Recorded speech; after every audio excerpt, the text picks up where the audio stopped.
Bienvenue sur InfoLive TV, nous sommes le jeudi 31 janvier. Merci de nous retrouver pour un flash d'information. Le rapport final de la commission Vinograd, toujours au centre de l'actualité ce jeudi.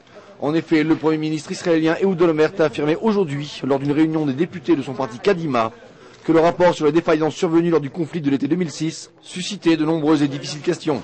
Il a ajouté que le gouvernement allait œuvrer très sérieusement à la résolution des problèmes mis en lumière par la commission et que cela impliquerait notamment des réformes en profondeur. Amir Peretz, l'ancien ministre de la Défense en poste à l'époque de la Seconde Guerre du Liban, semble retrouver la parole au lendemain de la publication du rapport Vinograd. Il a ainsi affirmé, je cite, que la guerre avait effectivement été une opportunité manquée, mais que la décision de lancer l'offensive contre le Hezbollah était une décision correcte. Monsieur Peretz, ancien syndicaliste devenu ministre de la Défense, a déclaré avoir été acquitté par le rapport Vinograd et a préféré porter le blâme sur ses prédécesseurs. L'association Yemin Yehuda a commencé la construction de 200 unités de logement dans le quartier Shimon HaTzadik, au cœur du quartier arabe de Jérusalem-Est.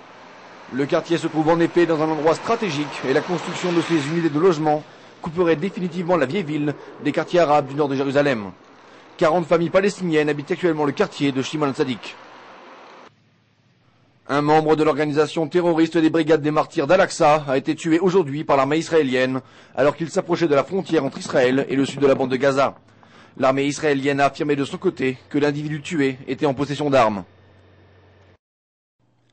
Quelques heures après le déferlement d'une tempête de neige sur la capitale, le soleil est apparu aujourd'hui à Jérusalem, faisant doucement fondre la neige. La ville est restée aujourd'hui en demi-vacances, les écoles et la plupart des commerces étant demeurés fermés un deuxième jour consécutif. L'équipe de basket israélienne du Maccabi Tel Aviv se prépare à affronter ce jeudi soir en quart de finale de l'Euroleague l'équipe grecque du Haris Thessalonique. L'équipe israélienne, invaincue depuis 4 matchs consécutifs, espère ainsi prendre la tête du groupe B de l'Euroleague devant l'équipe lituanienne de Vilnius. Votre programme sur InfoLive TV, c'est aussi un reportage sur le rapport final de la commission Vinograd.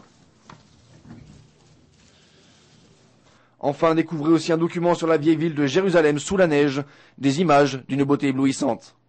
Merci de nous suivre sur InfoLive TV, la première télévision israélienne internationale en direct de Jérusalem. Découvrez en avant-première le nouveau service d'InfoLive TV. Recevez gratuitement chaque jour, en vidéo, les informations d'Israël et du Proche-Orient sur votre mobile. Pour vous abonner, entrez sur notre site www.infolive.tv et cliquez sur la bannière Service téléphone mobile.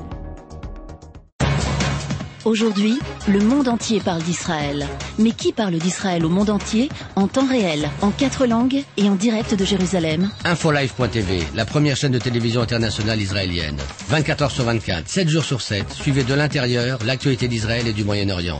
Des reportages, des interviews, un grand journal et des flash infos en images dès que l'actualité l'exige. InfoLive.tv, votre regard direct et vrai sur l'actualité d'Israël. Retrouvez InfoLive sur internet www.infolive.tv.